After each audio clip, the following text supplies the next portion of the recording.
right, Breasties, we have a fabulous interview lined up for you today. We have Aleisha Gannon. She's the founder of Pink Lotus Australia. It's a charity organisation supporting breast cancer survivors to restore their physical wholeness and emotional well-being. She's also an award-winning Paramedical 3D nipple tattooist. That's a mouthful, Aleisha. And she's identified a gap in support, and she has more than filled it with the incredible services she offers. In addition to this, Aleisha has her own very complex breast story that will absolutely be of interest to many of our breasties, particularly those of you who have had experience with breast implants. We're so looking forward to this conversation. So, Aleisha, welcome to Breast Case Scenario. Could you tell our breasties how one becomes a 3D nipple tattoo artist? Good morning, Kris and Cass. So thank you for having me here today. So I actually started off doing nipple tattooing by an off chance of having a conversation with a friend of mine at a cafe. And I am a body art tattooist, and I had a few women come in and wanted heart nipples. And I thought, shit, can I actually tattoo hearts on nipples? Can I make a nipple like an areola, a heart? And so I was talking to my friend about it, and she worked in a medical office. And at that same time that I mentioned, I also want to do nipple tattoos for women with breast cancer. The one pedestrian that walked past our table stopped, and she said, "I'm so sorry for intruding on your conversation, but I have actually had breast cancer and I have no nipples. And yes, you need to do this service." And it was definitely a sign that that was something that I felt like I needed to pursue more. So I started researching. I went down rabbit holes with forums, and this is before there were lots of Facebook forums, and this is probably before Instagram was a thing. And I came across a forum specifically for Australian women with breast cancer wanting nipple tattoos. And in this forum, a lot of the women said, no, you can't get the real tattoo nipples here in Australia. They only do the cosmetic ones, which fade. So I kept going down further, and there was one place in America that his whole studio is full of nipple tattoo artists, and all the women said, oh, we're going to start planning our trip to America. We want real nipple tattoos that don't fade. And I thought, what is going on? And I came to realize that a lot of the nipple tattoos that are actually done in hospitals are using cosmetic ink, which fade. And a lot of the nurses and doctors doing them, they're not tattooists. They know they're not tattooists, but they're given machines, they're given cosmetic ink, and they're just told to go for it. And they're given circle stencils. So really the artistic side of it isn't there. And then that leaves a lot of women or men feeling that the end part of their breast cancer journey isn't actually complete, because they need to keep coming back every few years. They've scarred, it looks atrocious, and then they're having to try and re-love their body with nipples that they actually don't like. So yeah, that whole process was why I thought it was really important for me to use my artistic skills as an artist and a body tattooist to bring that into the breast cancer community. That's amazing, Aleisha. And you're right, to have one pedestrian walk past you and she chimed in on that conversation, that is absolutely, that's your sign going, this is what I need to do. That's incredible. And I think that's actually how I stumbled across you in the first place, is that I was following the tattoo artist in America who does this. Is it Vinny? Is it everybody? That's it, Vincent Myers. Yeah. That's the one. I know. That's the one. And I'm like, but at the time his Instagram wasn't very full, and I'm like, oh, this is interesting. But all the women were speaking about Vinny, and I'm like, there's got to be someone in Australia doing this.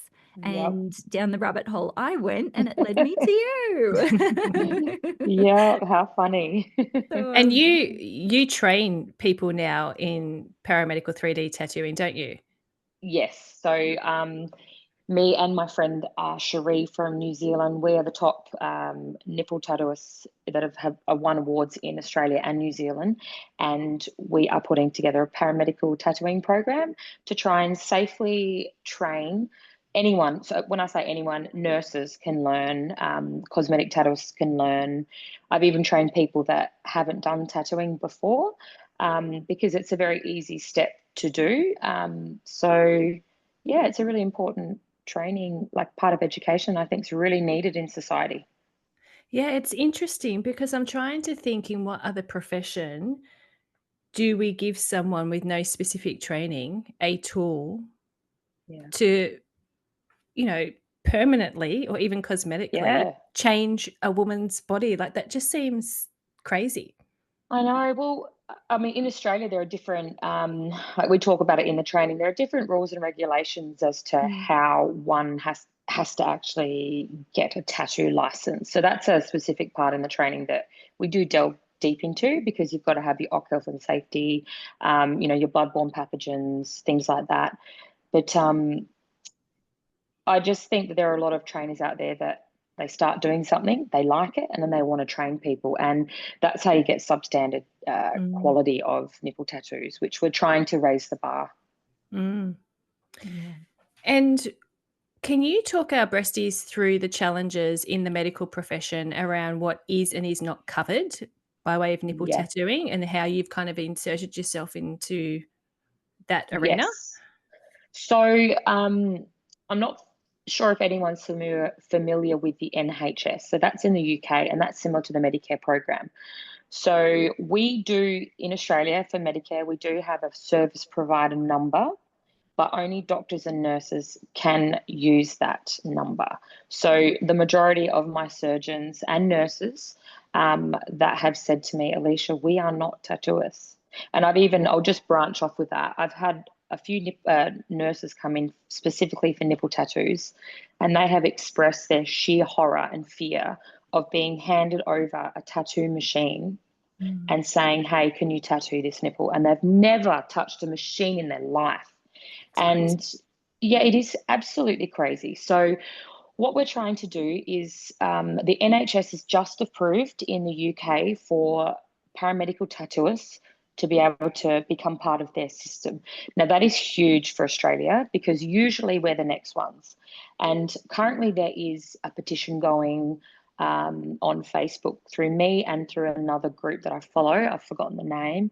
But it's to petition for paramedical tattooists to become part of the Medicare system, which I know a lot of doctors and like my surgeons and nurses would 100% support. So this year I'd be really, really, really happy if anyone wanted to contribute their opinions on it, because it's a no-brainer for everyone involved that a paramedical tattooist should be able to use that service provider number. So the way in which I've gotten around that, which we've had to unfortunately stop the funding this year because we haven't had any fundraising, is for the past few years since having my charity, we have accepted donations and we subsidise each person that comes in for their nipple tattoo session. So that's how we've able to help. So I think we've raised over $30,000 minimum. So we've been able to subsidise a lot of nipple tattoos, but I'll be honest with you, it's put a lot of pressure on me because I'm only one person trying to do Yeah. all of this. So my energy I'm going to try and put into getting that service provider number being approved. And with that, obviously, I'd need the help of all of our community to express their just their opinions on it, because it is a no-brainer for everyone. So fingers crossed this year we can try and get a few more steps forward in having this being approved. And is there a way that our breasties can learn more about that and share their opinion? Is there a formal way, or is it best done through sharing a social media groundswell type Um, thing? I think at the moment there is a there's a federal petition going. I have forgotten what it's called, but it's only going till February the 19th. I do also have a petition, like a survey on my Instagram, Pink Lotus Great. Tattoo, and that's where people can give their opinions on their experiences by getting a nipple tattoo from a cosmetic tattooist as opposed to a body art tattooist, and how it made their experience having breast cancer. So by that, I mean, for them having to come and relive that every couple of years is pretty traumatic for some people. And it can bring up a lot of PTSD emotions with having to get back in the chair and get their nipples tattooed again. So we're just trying to reduce all of that for our community. Yeah, absolutely. And I was going to ask you earlier what the difference between a cosmetic procedure versus an actual permanent tattooing. So it's the quality of the ink. It's not as permanent, but which Yeah. also means that you have to keep going back to touch it up. Yes. So I'm also a cosmetic tattooist. So I understand both sides of the story, and a lot of cosmetic tattooists are highly trained. However, when you are tattooing a face, there are a lot of oils. It's just different. It's a different setup. Your skin on your face, as opposed to the body. So the body skin, especially with scarring, especially on your chest, you could be having skin removed from your back and having it put on your front. You could be having the one from your stomach put on your front. You could have a scar running through it. So a lot of cosmetic tattooists aren't actually familiar with working with that type of skin on the body. So with that, you need to use different needles. So I use a lot bigger needles. I use more pressure. I do have the needles going a little bit deeper than what you would on the face. But I do use body art pigments. So that means pigments that do last longer. So they're not meant to fade off naturally as though they're done on the face, like eyebrows or lips are naturally meant to fade off. So there are a few differences, even though cosmetic tattooists are highly trained. It's just a matter of adjusting needles. Sometimes the machines aren't strong enough. And yeah, so there's just a few slight differences between them. Yeah, great. Yeah, Aleisha, obviously this is a body tattoo. Like this belongs to body tattoo art. You know what I mean? And Yeah. do you think part of the reason it's gone to cosmetic tattooists is because they're already dipping their toe into the medical field, and potentially body art tattooists have been on the periphery there as not having the I don't even know the word. Is there a bit of stigma around it, or is there? Absolutely. Good. Okay. Yeah. Yeah. Can you There's talk to that? so what I found being a cosmetic tattooist and a body art tattooist, and this I don't want to speak for everyone in both categories, is a lot of body art tattooists, they're artists. They want to do their art. They want to be part of that cool clique. They want to, create artwork and put it on bodies. And it is a completely different world. Not all tattooists are like that. However, there are ones that want to do their body art over mastectomies, which is beautiful when I see that.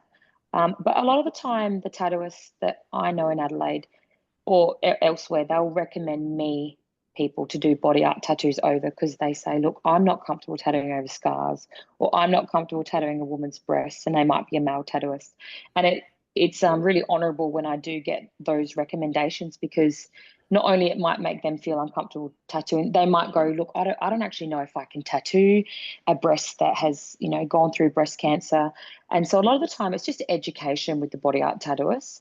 They are still highly trained, but moving towards the cosmetic tattooing, a lot of them, they will still tattoo as though it's on the face. So they might tattoo a little bit more superficially. They might, how do I say it? Some cosmetic tattooists want to do it for a bit of clout to make their business like, oh, cool, I do this too. I've just found a lot of different type of cosmetic tattooists do it for different reasons. And obviously, if someone wants to train in it, that means they're passionate about helping people. So at the end of the day, I think cosmetic tattooists want to help people, but I don't even know what the differences would be. It sounds so nuanced. Like it sounds like it's so Yeah, individual to it's the so person. individual. Yeah. It is. And I just think the reason, like I was invited to do a conference at APMAC in 22, and it was a wonderful conference, and it was the first time a body art tattooist has actually gone up there doing nipple tattooing as a speaker, and I actually did a live woman on stage with her nipples. I watched And the video. just It was amazing. Yeah, it was just amazing. And I think what I set up there specifically is I want to make sure that that bridge and that gap between the two worlds of cosmetic tattooing and body art tattooing is actually brought together, because I think both industries can have a lot of really important things to contribute to it, because body art tattooing, it is so different in terms of just the skin that we have to tattoo on and the needles and the inks. And then cosmetic tattooing, they see things from a little bit more of an educational side. So I feel like the two industries are so talented, but just coming together as one is what it really needs to become a paramedical tattooist. Mm. If that answers what you're trying to say. Yeah, it does. It does. And yeah, you can really see that need of the merging of worlds to make this happen. So, and you are the person doing that. So that's fabulous. Aleisha, we were intrigued by your breast story as well. And we were wondering if you could tell us a little bit about your journey with your breasts, and specifically your experience with your breast implants. Yep. So I had implants done when I was about 25 or 26, maybe 26, and I had a concave chest on one side. So I was very self-conscious about it. I was really fit, and I just felt really masculine. So I thought, you know what, I'm just going to go get some implants done just so I can feel a little bit more feminine. And when I got those implants, I felt $1,000,000. I felt beautiful for the first time. I felt really feminine. And so I had those implants in for about 12 years. So in those 12 years, I met my husband. We had 3 children. I breastfed, and those babies were flapping in the wind by the end of it. And they definitely did not look like the way they used to with fresh implants. So I thought, you know what, I'm just going to get them replaced. It's been 12 years. And I went to my surgeon and I said, look, I want to get them out. I want a breast lift and new implants put in. And so when he took them out, he said, Aleisha, those implants have twisted and they'd flipped over. And that is why your breasts looked so, they were deformed. And that's why they didn't sit the way, they did before having kids. So I had them redone, and then one of my implants actually dropped while it's healing. So within that first month, it actually fell out of its casing. I'm not sure what you call it, the casing that the implants put in. And the surgeon went back in and he restitched it all. And another 6 months later, I started getting a pain in my armpit, and I went for an MRI, and the surgeon and the MRI person said, oh no, you've got an implant rupture. And I said, hang on, I literally have only had these done for less than 12 months. Wow. And I was like, that's okay. It's fine. As long as it's not breast cancer, that's fine. Because that was my first initial thought. I thought, oh my God, what happens if this is breast cancer? There was a lump in my armpit. So anyway, I went and try to communicate with my surgeon. Now, I had a really bad experience with him, and I was really disappointed. He wasn't one of my breast reconstructive surgeons that I get, a lot of my clients from in Adelaide that particularly work with breast cancer women. He was just a surgeon that did, he was fantastic. He did plastics. But his response to me was, well, what have you been doing? What have you done to cause this? And I'll be honest with you, that really pissed me off. It really annoyed me, because I thought, hang on, how dare you try and blame me for something when I know what it takes to pop an implant, and that is a car accident or something really traumatic on the chest to happen. Now, I'll be honest, I was not happy at all with this treatment. So I thought, no, I'm not going to put up with this. So I actually went to another surgeon that I am familiar with, and he was amazing. He sat me down and we had an hour chat about my options, what I should do, the next steps, what I want to do as a woman. And I just felt so heard and wonderful. And moving forward with that experience, I thought, you know what, I've got this. So I went through, I had to have a full reconstruction again within 12 months. I had both implants out. I had a lot of my breast tissue, which I didn't have a lot of breast tissue. That's why I actually got implants in the first place. So I had to have all my breast tissue from, my chest, behind my nipple, all the way back to my chest cavity scraped out, because I actually had silicone that had leached and latched onto my breast tissue. And then it actually leaked into my lymph nodes. So when I came out of surgery, I had to have larger implants. So I went from a 550 to a 620, I think, or a 650 cc. And it was fine. They were beautiful. He did an amazing job. I was so happy. The recovery was, it was a little bit more painful on the side that I had to get all the silicone scraped out, but I thought that's okay. I knew what I was going in for. So about 3 months later, I actually had the lump that started popping up again. And every time I went to book in with my surgeon, the lump was gone. And so I started tracking when the lump would come up, and that was actually when I would ovulate. So it was a hormonal thing. So as soon as I'd ovulate, that lump would come up, and it was horrific. And it got to the point where, because that's my tattoo arm where I tattoo with, that I had to actually lock my elbow into my side and tattoo like that. And I thought, no, you know what? I'm not going to deal with this anymore. So my surgeon, he said, Aleisha, let's do this. Let's go into your lymphatic, like into your lymph nodes, and see what's going on, and I'll remove whatever we need to remove. So he ended up removing 6 lymph nodes that were full of silicone from the first implant rupture. So that was last year, and I think it was about November, and from there, instant relief. So it's been 2.5 years. Absolute journey. And when my women come in and they, some of them have a really great experience with their implants, their reconstructive, everyone's situation is different. So whatever reconstruction they're having, I can give my personal experience with too. And now I kind of know what it feels like to kind of have all that tissue scraped out. So yeah, it's a humongous thing that our women go through when they do have breast cancer. And I'm so fortunate and grateful that it wasn't anything beyond an implant rupture.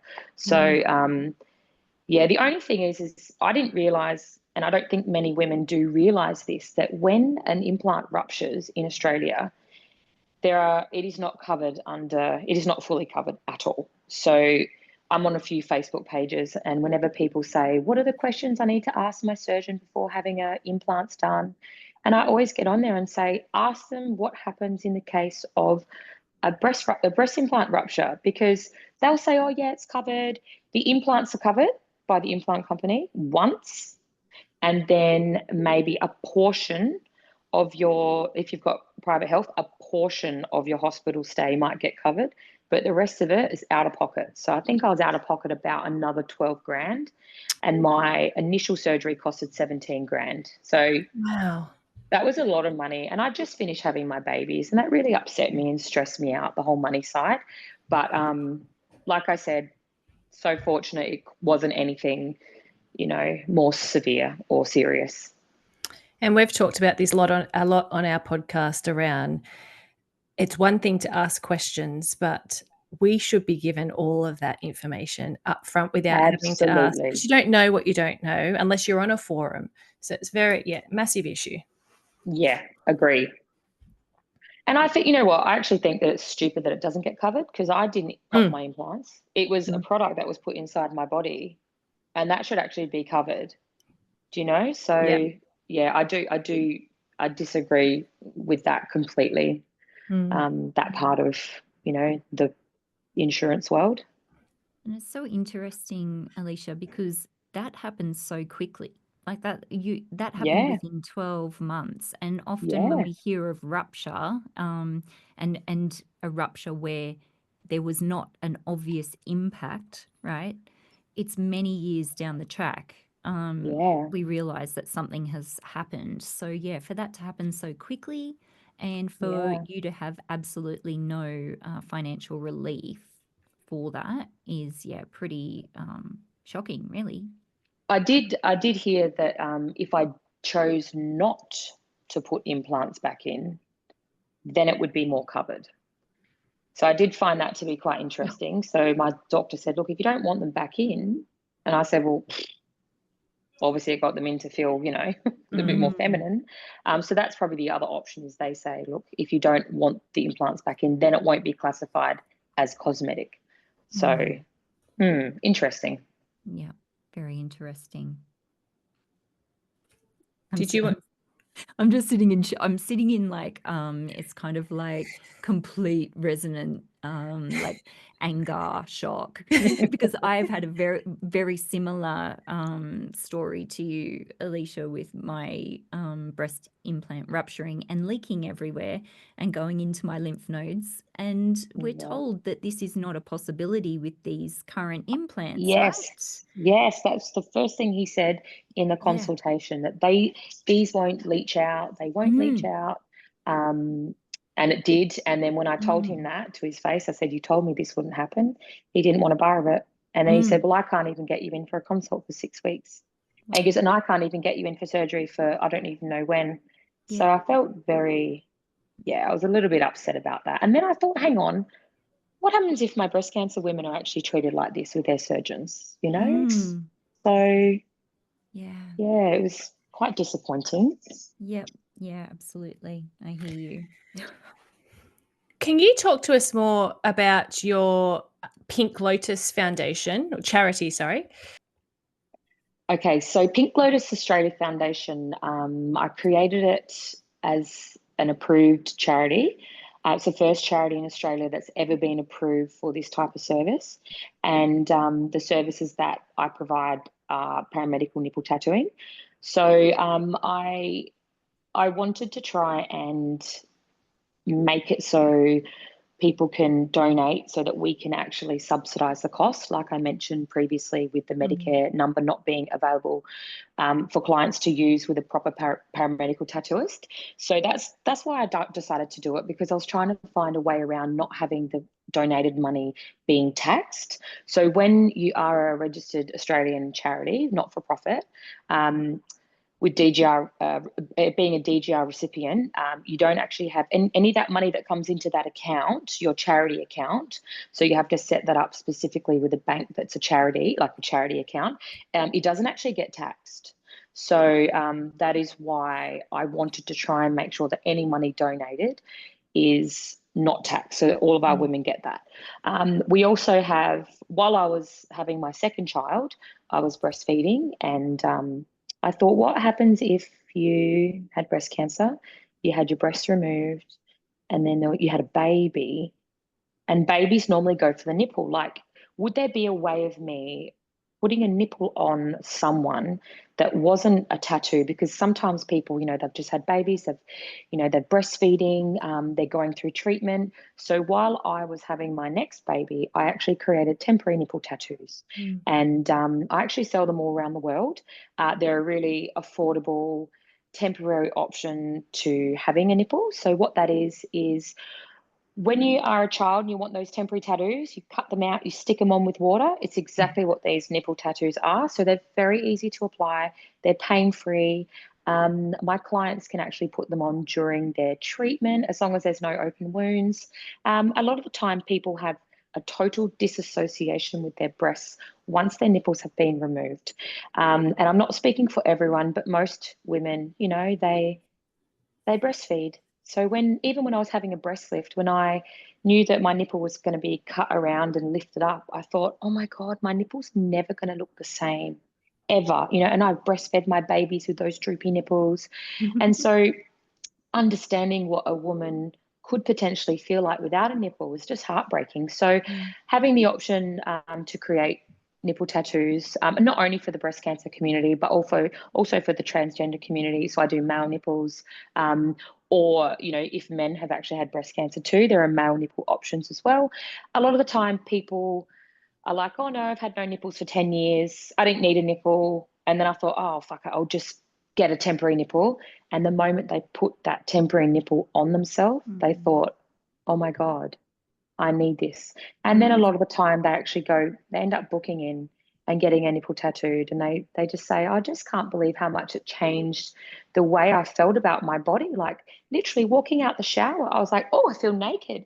And it's just, or oh, I feel sexy, or, I had sex with my husband with the light on this time, because I felt like I was sexy again. And just having that little temporary piece of, tattoo stuck on, it's just changed the way a lot of women have felt about getting a nipple tattoo. So having all those options there, and I'm not saying that every person wants a nipple tattoo.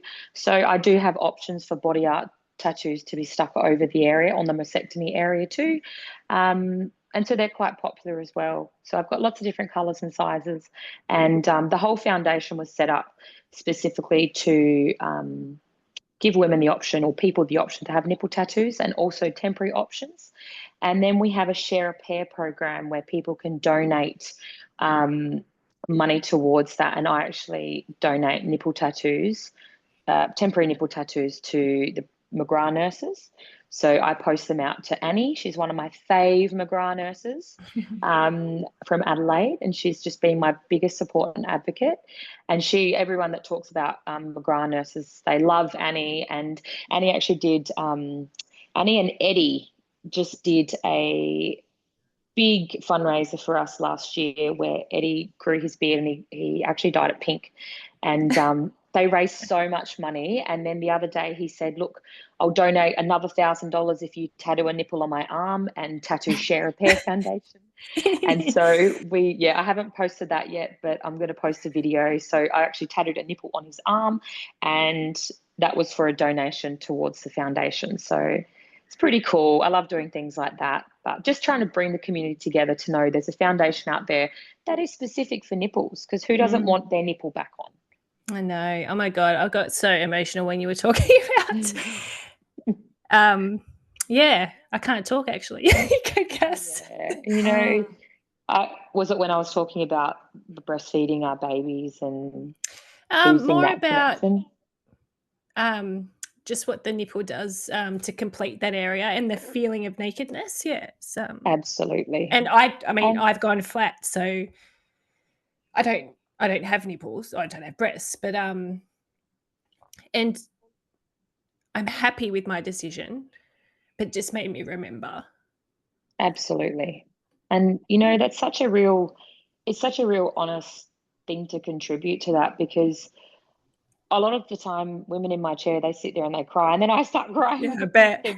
Because I feel the same emotions, and I understand, and the amount of people that share the same feelings as you. Like I actually follow a lady on TikTok, and she chose to go flat, and she gets tattoos all over her body, and I was trying to remember her name before, but I forgot. But she's from overseas, and I think she's got alopecia as well. And she is such an incredible support for women who choose to go flat, because not every woman wants to get implants done, and that is totally fine. And I think having that option for people like yourself and this lady that I follow to be those advocates for flat chest as well, I think is absolutely incredible, because it's amazing. I was actually going to ask you if anyone, because it's so inspiring looking at your Pink Lotus page or your tattoo page. They just look so incredibly real. It just blows my mind that it is not a real nipple. And I thought, I actually just want one. And I was going to ask, does anyone ever get just a nipple, but not where the nipple's supposed to be, just as an ode to it? And I'm like, that kind of feels weird. But obviously, I could do one for you if you like. I'd love you to do one. Absolutely. Anywhere I want. Anywhere. Yeah, I've only had Ed ask me to do a nipple on them, on their arm. I did actually, when I was training some women from Singapore, they were Singaporean nurses. So their doctor actually contacted me and said, look, one of your clients is from Singapore. She's Australian, but you've done a nipple on her, and I want you to train my Singaporean nurses. So she actually flew over her Singaporean nurses for me to train them in nipple tattooing, because they have someone fly over from Thailand, or they used to tattoo nipples, and they were only given the option of bright pink or dark brown. So some of my tattooists got, like the Body Art Tattooist in my studio, they allowed my trainees to tattoo nipples on their legs because we can cover it up. So that's commitment. So, but if you do want me to do a nipple anywhere, I would be more than happy. Do you know where we should put it, Cass? Yeah. Where? On the inner thigh. Do you remember that conversation? Oh, yes. just for your husband. Yeah. All right. Well, that sounds like something we need to add to, well, at least my Yeah. Fluby fucket list. Cass has already got 2 nips.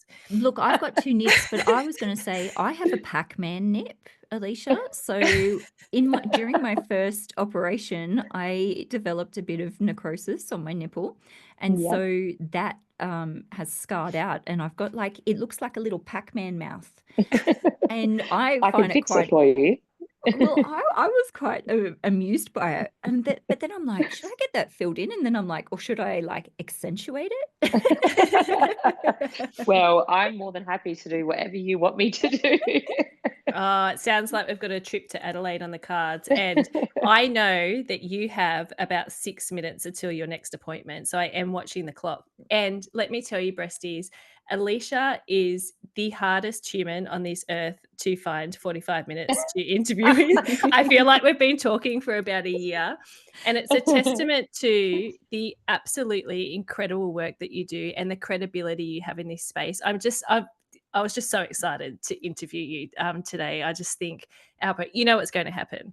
You're going to get all these breasties knocking on your door. And so Well, they they're should. more than welcome. Well, we are actually, so if anyone is listening out there, we are going around Australia and doing training, and we will need models. So we're going to Gold Coast, I think, in April, and then Perth in July. So if anyone is from Gold Coast and Perth who wants to get some free nipple tattoos, please contact me, because we'll be doing training, and we'll be needing models for ourselves and also for our trainees. So absolutely, if anyone wants some free nipple tattoos to be involved, then let us know. Oh, Such that is an amazing. opportunity for people. Amazing. Yeah, we'll Yeah. smash that out on our socials and make Yeah. sure they know where to go Awesome. with that. Is there, so obviously what's next for you? You're strong, you're healthy after your debacle with your Yeah. lymph nodes and all of that.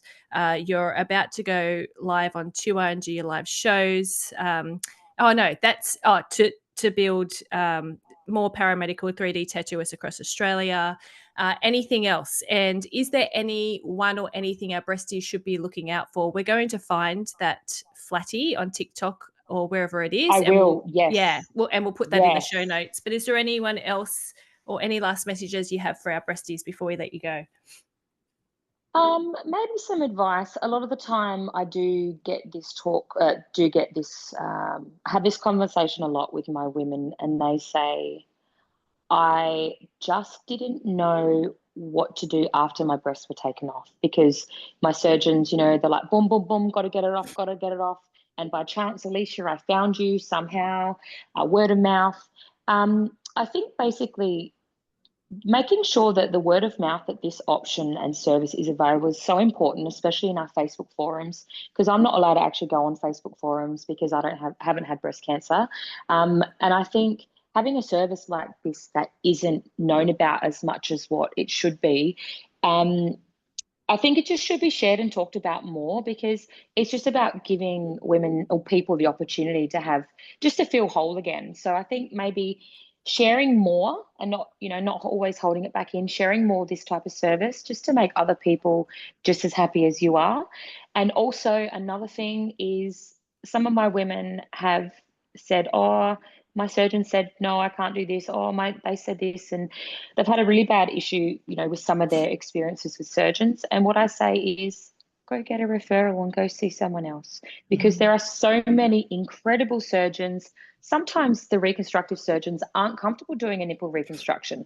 Please don't push them. If they say they're not comfortable, it means that they probably haven't had good results, or that maybe your skin isn't strong enough. So I do, that's probably what I stress about, is if you're unsure about something, the fat that grows on the side of your body after having your breasts off, if you do want that liposuction, and that is an option, so go and see a surgeon that does specify in that. Like, basically don't just stay with one surgeon if you feel like you're not getting heard. And I hear it so much, and I'm always referring other surgeons that maybe do a better job with nipple reconstructions, or that do the the fat transfer. So please just get a referral, it doesn't, it won't cost you anything except going to a referral to speak with another surgeon if you do not feel heard.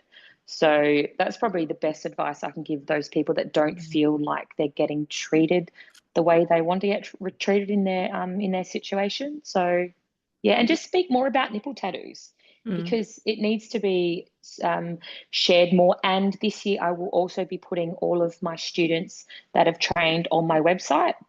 So if you are in Perth or if you are in North Queensland, you'll see everywhere where we've trained our people, and you can actually contact those people directly if you don't have the funds to, travel to Adelaide to come and see me, or New Zealand for Cherie. So yeah, keep in touch. You're so amazing, Aleisha. So amazing. And yeah, just that real call to our breasties. Please have a look at Pink Lotus Tattoo Australia. Please have a look at Aleisha's petition that she's got on her Instagram. We'll link all these things underneath in the show notes for you. Any donation to Pink Lotus Tattoo would be so appreciated. And share a pair. Yeah. And one more thing, I do have fundraiser packs, free downloadable fundraiser packs. I forgot to mention that. So sometimes people go, I want to do a fundraiser, but I don't know how. I spend hours and hours creating fundraiser packs, like pin the nipple on the boobie and pass the boobie, not pass the parcel. I've got ones like bingo.